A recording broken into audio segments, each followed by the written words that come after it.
আসসালামু আলাইকুম। আপনারা যে যেখান থেকে ভিডিওটি দেখছেন আশা করি সকলে ভালো আছেন। আমি গত কয়েকদিন আগে আমার গরুগুলোকে কৃমির ট্যাবলেট দিয়েছিলাম।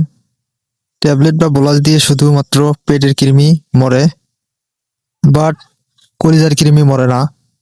আমার হাতে যে ভায়ালটি দেখতে পাচ্ছেন, এটি হচ্ছে নাইট্রোনিক্স কলিজা কৃমির ইঞ্জেকশন। এই ইঞ্জেকশন গরুর চামড়ার নিচে দিতে হয়।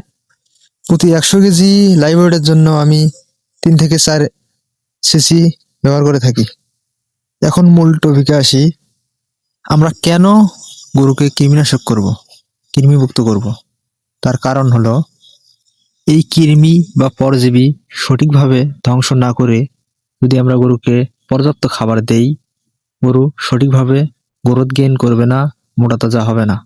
খাদ্যের মধ্যে যে নিউট্রিশন বা পুষ্টি থাকে, কৃমি বা পরজীবী আক্রান্ত গরুগুলো এই খাদ্য থেকে সঠিকভাবে নিউট্রিশন বা পুষ্টি পায় না।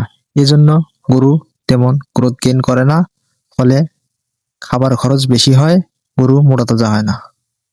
এই জন্য আমার প্রত্যেকটি গরুকে আমি প্রতি 3 থেকে 4 মাস পর পর কৃমিনাশক করার চেষ্টা করি এবং ভালোভাবে পরিচর্যা করার চেষ্টা করি।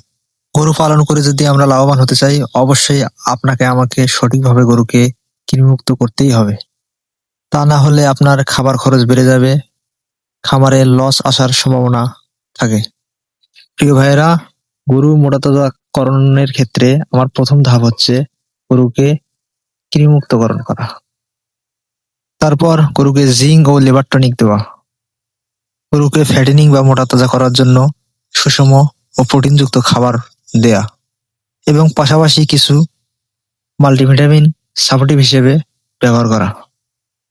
এই কাজগুলো সঠিকভাবে ব্যবহার করলে আপনার আমার গরু অবশ্যই মোটা তাজা হবে ইনশাল্লাহ।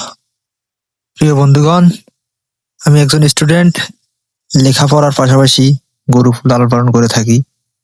আপনারা সবাই আমার জন্য দোয়া করবেন, আমি যেন ইন ফিউচারে একজন সফল খামারি হতে পারি ইনশাল্লাহ।